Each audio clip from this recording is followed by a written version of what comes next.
Welcome to Front Office Pros. Today, we're going to be going through some Week 10 IDP waiver wire pickups. Hike!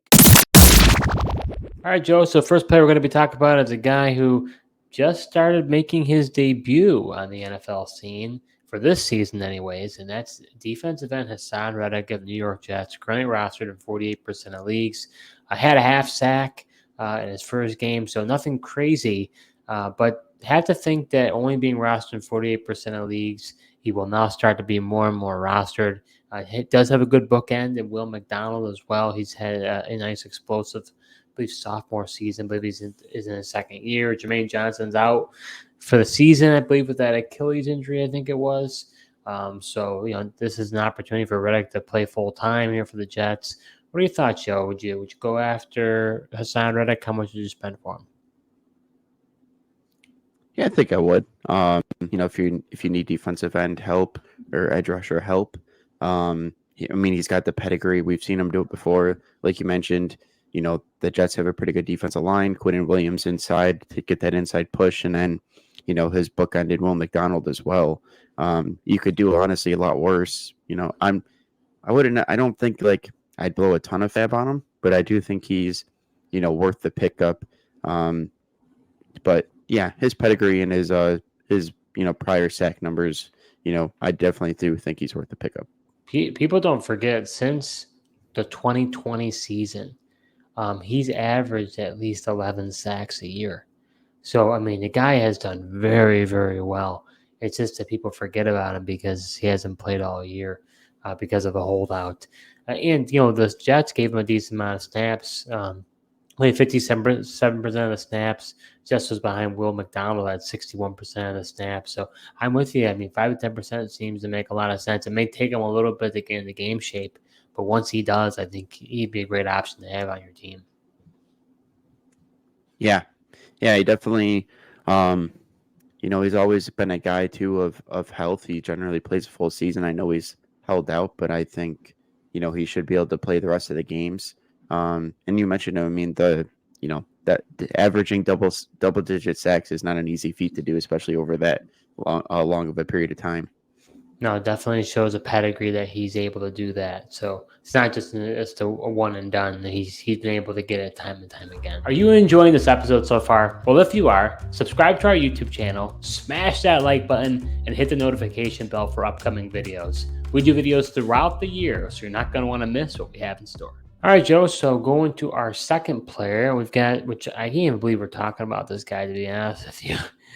Former first-round pick Dante Fowler, defensive end for the Washington Commanders, a guy who, I'll tell you what, Joe, the Commanders didn't have a lot of pass rush, but Fowler is showing up. He had 2 sacks and a forced fumble, 3 assisted tackles, 3 solo tackles against the New York Giants. Overall, has had a good year. Honestly, might be one of his best ever, which, maybe it shouldn't be that much of a surprise because, he did, come with Dan Quinn over to Washington, did, knew the system well. But his best season was actually, I forgot the season he had with the Rams back in the day, a long, long time ago in 2019. He had 11.5 sacks, but he has 6.5 sacks on the year. Seems to be doing really well 9 games in here. What say you about Dante Fowler? Yeah, no, I definitely, 6.5 sacks on the year so far. Like you mentioned, the rapport that he had with the, Dan Quinn defense.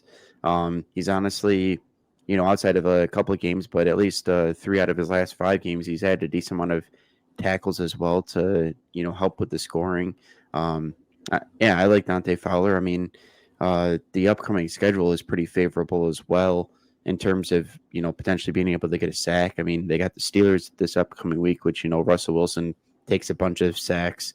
They got the Eagles, Cowboys without Dak Prescott, and then the Titans after that. So with most likely Mason Rudolph, Will Levis, but more opportunities for sacks, in my opinion, on those matchups. The crazy thing is Dorrance Armstrong and Cleveland Farrell are actually out-snapping Dante Fowler, but Dante Fowler seems to be the pass rush specialist for the Washington Commanders because he's the one that's executed right now. Yeah, it seems like you're being a little slanderous to Dorrance Armstrong there, but he's also a guy Oh that had boy. familiar with Dan Quinn and had some good times with the Cowboys as well. No, he has. No, it's true. I guess I just neither of them are a Miles Garrett, right? None of them are like dominant type, you know. But Fowler, he was a former number 3 overall pick. I'm just surprised how well he's been able to do. Again, this would be rostered in 31% of leagues. This is definitely more of a, if you're in a a deep league, then this is a guy you're interested in. If you're in a shallow league, you're only starting a few IDPs. This is not the guy for you. But for deep leagues, it makes a lot of sense. Yeah, and probably just not a lot, a guy they could probably get on the cheap because, Dante Fowler, you mentioned it. He's had like the 1 year with the Rams, but outside of that, he's been pretty disappointing. So I feel like a lot of people have potentially written this guy off, but no doubt that he's, been performing. Next guy we're going to be talking about here is defensive end Josh Sweat. In the past 5 games, he's had a total of 5 sacks. The most recent game against the Jaguars, 2 sacks, 3 solo tackles, and a pass deflection. Josh Sweat is almost looking like the best edge rusher here on the Philadelphia Eagles. What say you? Only rostered in 34% of leagues. Yeah. Pretty impressive last game, obviously. A couple of sacks. He's got 5 total on the season. He definitely, is the best pass rusher on the Eagles. I'm been really disappointed with Huff, who they acquired from, who they got, played with the Jets last year. Showed some flashes. Thought he was going to be better with the Eagles, but he's been a disappointment. But you mentioned Sweat has been their best pass rusher. I think he's, worth an ad, but I probably wouldn't go crazy for him. I'd probably prefer the other guys that we talked about, just because I feel like he's kind of been not as consistent as the other guys. Yeah, I mean, I was thinking Nolan Smith would be the guy who would really jump on the scene. Bryce Huff isn't getting that much snaps. Only had 6 snaps last game. So it's really Josh Sweat and Brandon Graham, who's been in the league forever. Yeah. So it's just they just Getting it don't really done. have a lot of pass rush help. I still don't really understand the Reddick trade, to be honest with you. And they could really use his services, but to each I his own. didn't They want to made pay that him. move.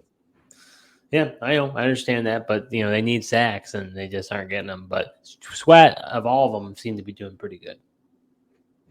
Yeah, he definitely has been, and he's gotten in outside of the Cincinnati game, which he only registered a hurry. He didn't get anything, but the previous 3 games he had at least a sack, and then obviously had 2 sacks this past week against the Jaguars. Next player we're going to be talking about here is defensive tackle Vita Vea, typically known as a run stuffer, Joe. He had quite the game against the Kansas City Chiefs. 2 sacks, 7 solo tackles, 3 assisted, 3 QB hits, 2 tackles for loss. This guy's all over the field, Joe. And he's only rostered in 29% of leagues. I think that's mostly due to the fact that there's probably not a lot of defensive tackle required leagues, let alone like in our league where you got to start 2. But when it comes to Vita Vea, Joe, based on our scoring, he's a top 5 defensive tackle. He's tied for second for the most amount of sacks for a D tackle. So what do you say about Vita Vea? I mean, we've always known he's a great run stuffer. As a pure football player, we know he's a great guy. But he doesn't always show up in the box score, but he's showing up. What do you think about Vita Vea? Yeah, no, I like Vea. He's a guy, like you said. I mean, he's just been known as a run stuffer, but he's always been a highly rated defensive tackle in the NFL, but it hasn't always translated to fantasy. But this year it definitely is. Surprising that he was able to do so well tonight. I mean, the Kansas City Chiefs have a pretty good interior offensive line, with some of, Creed Humphrey at center and Tooney at guard. Surprised that he was able to do as well as he did. But I got to say, the pass rush integrity of the Bucs was pretty good tonight, and trying to keep Mahomes in the pocket, and that's key, especially for a guy like Vea, keeping him in the pocket, and if he can get in up the middle to really disrupt Mahomes. So it was a pretty impressive game, and if you are in a defensive tackle required league, I think you should be interested in picking him up. Yeah, I agree. I mean, he's top 5 in our league, so I don't know if he's out there. I don't know why you don't want him. This game really bumped him up there in terms of our league, though. I'm sure before this he might not have been rated as high. True, but I mean, he still was doing pretty well. I mean, Yeah. I mean, like I said, he's had 5 sacks on the year.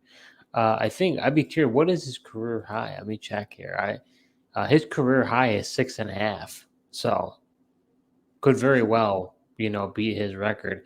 But then honestly, we've talked a lot about the Bucs defensive lineman all year. We've talked about him. We've talked about Clyde Jukansi. We talked about Logan Hall when he was filling in for Vea when he was hurt. We've talked about Yaya Diaby. We have talked a lot about that Bucs defensive line. This seems to be a very productive unit this year. Yeah, Todd Bowles, he's a defensive guy. He seems to be able to scheme these guys up, and whether it's the stunts he does or whatever, but he definitely is able to scheme these guys up and get them free and give them opportunities to get to the quarterback. So last guy we're going to be talking about is one of your guys, Joe. Not because he's a Denver Bronco, but he's on your team. And that's safety Trevon Moehrig of the Las Vegas Raiders. Joe, can't believe we haven't talked about this guy. Guy's been extremely consistent, especially these past 5-6 games. 8 solo tackles, 5 assisted, a half a sack, and a QB hit. He's playing real well right now. He's only rostered in 51% of leagues. What are your thoughts on Trevon Moehrig? Yeah, again, I know a lot of leagues, they might not be required to play safety. You might just have like a DB spot, but even if you got the DB spot, I mean, safeties are more valuable than corners, and honestly, this guy, is worth adding onto your roster. You mentioned it. I mean, in our league, it's 4 straight weeks or even 5 straight weeks that he scored 20 plus points in our league. The last 2 weeks, 27 points. He's got a couple of interceptions on the year, gets a decent amount of tackles as well. So he's really heavily involved in the defense. And, I think, like I said, if you're starting the DB spots, I think you should go ahead and add this guy. Right now, he's top 5 in our league right now, and he's playing 100% of snaps for the Las Vegas Raiders, a team that isn't very good. So he's getting a lot of opportunity on defense because the offense can't sustain drives. Yeah, I like that, and they move him around as well. I mean, he's a guy. He kind of can line up a little bit deeper, but he also gets some, I feel like, box snaps, see him kind of closer to the line of scrimmage, which, is always advantageous the closer you can get to the ball. So that does it for this episode. We talked about a few players that we've got our eye on for Week 10 IDP waivers. Thanks so much for tuning in, and until next time.